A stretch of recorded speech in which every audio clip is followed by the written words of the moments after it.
Naam. Assalamu alaikum wa rahmatullahi wa barakatuh. It's your brother Abu Hisham.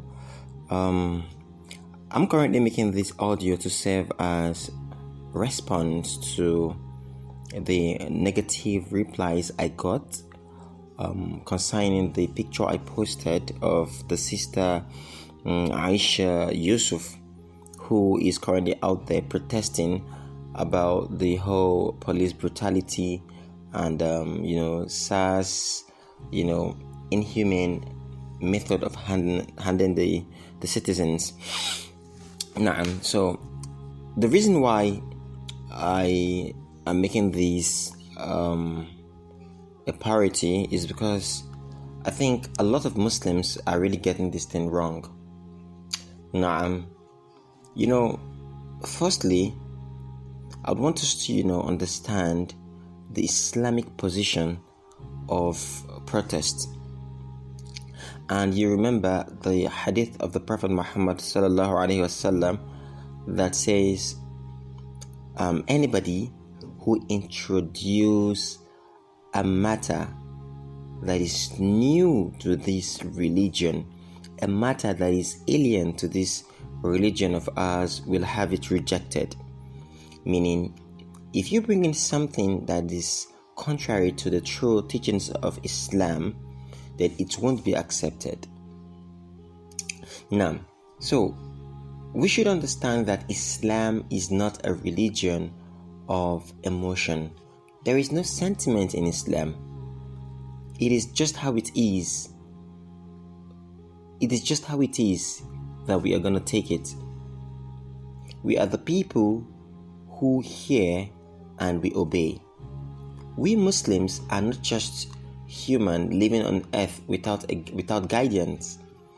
We have Quran, we have the tradition of the Prophet Muhammad sallallahu alaihi wasallam, the hadith of the Prophet as a manual, as a guide to our lives.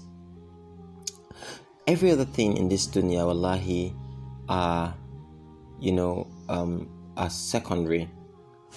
But the obedience, the ibadah, the worship of our Lord is our primary purpose of being alive in this dunya. So concerning this whole issue of protest, let's look at this thing from the Islamic point of view without emotion. No doubt we are being maltreated by the police. No doubt we've lost a lot of souls by the actions of these ignorant individuals. But that doesn't mean we should offend our Lord or go against the teachings of the religion we all claim we are upon. It doesn't mean because we are trying to rectify a problem, then we are causing more problems.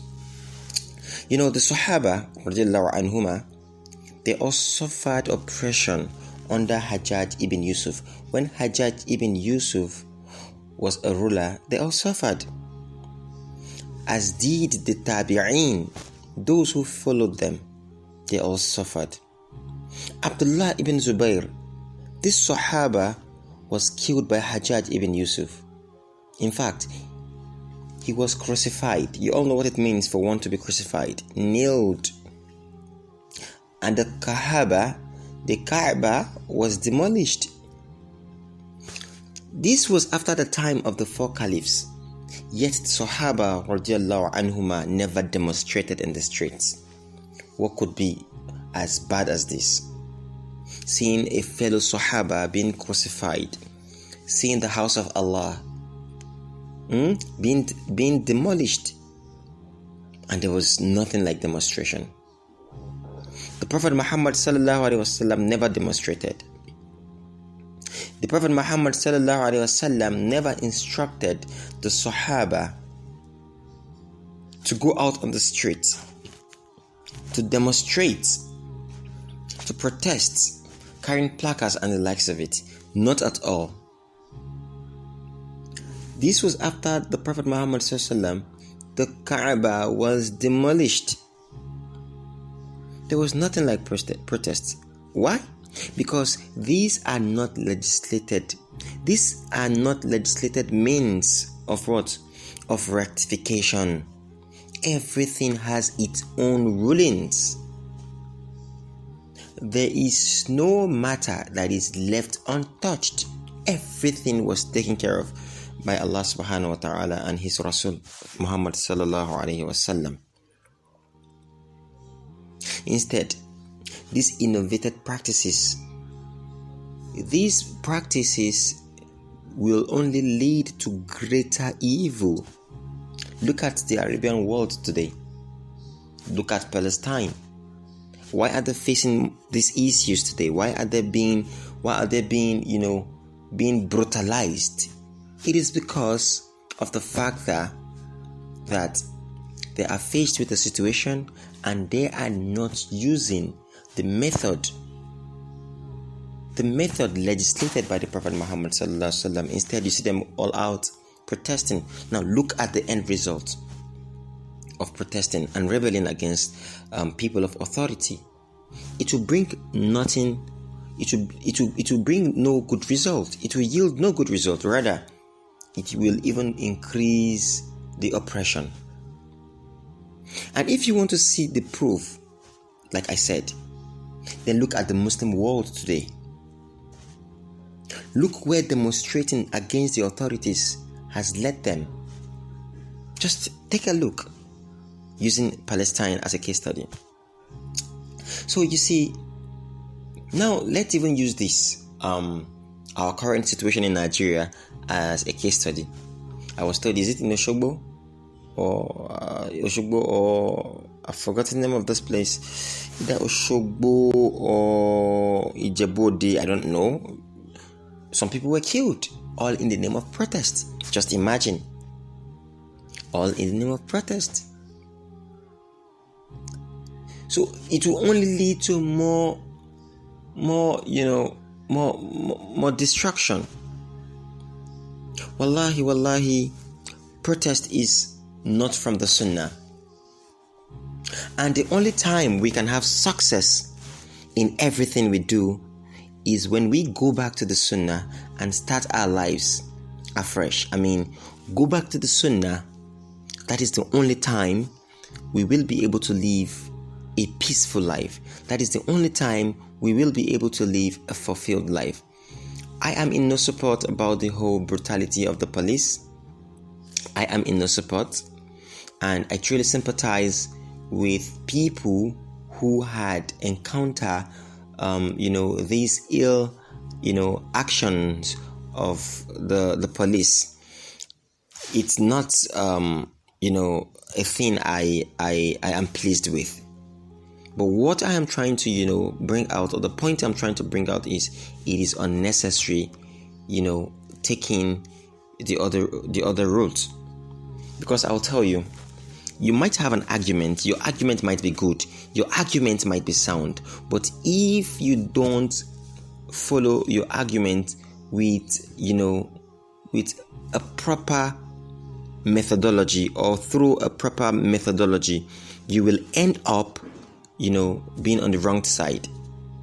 Instead of being on the right side, you'll be on the wrong side, because your approach is a faulty one. So we ask Allah for His guidance, we ask Him to forgive us, and we ask Him never to let us go astray. Allahumma amin. And as for a sister, the sister with the hijab, personally, I don't know what she's trying to prove. I really don't know. She going out with the hijab, protesting, dancing on the street. That's really uncalled for, really. I even made a little research about her, and I don't want to go much deep into that. She is not someone who wears the hijab consistently, like, okay, the hijab is like a tag on her. No. So, but I really don't know her intentions. I ask Allah to rectify her. The women of the time of the Prophet Muhammad sallallahu alaihi wasallam, their voices were not heard. Their voices were loud. When I mean loud, the impact of their voices, the impact of their speech, the impact of their utterance was loud. I mean, the impact was very, very loud and played greater roles in the development of this deen Islam. It is not when you see them all out shouting, yeah. No! This is not what we are talking about. I want to believe all these sisters out there, coming out to advocate, and even most of them, the feminists, and the likes of it. Really, I think they are fighting for the wrong causes, and they are taking it the wrong way. So the women of this deen are supposed to be what? Their voices are supposed to be lowered. I'm not saying they don't have voice, they shouldn't talk. I'm not saying they shouldn't, come out for they shouldn't, ask for their right. You understand me? But if the deen permits it, then you do it the same way the deen has instructed us to, to do it. The women of those days, of those times, they were women of dignity. They were women who were valued.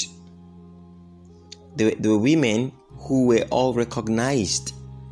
Their words were so soft and played beautiful roles in the lives of every individual today.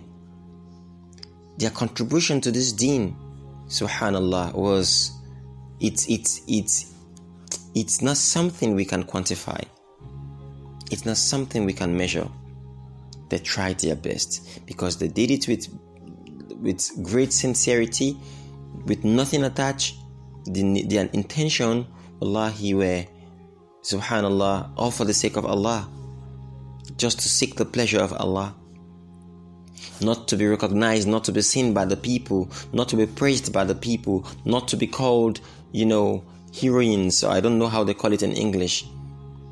These people were all out to seek Allah's pleasure. Like I said, their voices were low but played greater role in the deen. And the women of today, loud voices out there and plays no role in this deen, rather causes more destruction. May Allah subhanahu wa ta'ala forgive each and every one of us. I personally talking here, I'm not perfect. I'm still trying to, perfect myself. I mean, my deeds, and and also still striving to be a better Muslim. Ask Allah to forgive each and every one of us. Ask Allah to forgive us, and ask Allah to ease the sufferings of the people of the world. Ask Allah to forgive us all, and ask Him to, unite each and every one of us in Jannatul Firdaus. Wa akhiru da'wana walhamdulillahi rabbil alamin. Assalamu alaikum wa rahmatullah wa barakatuh.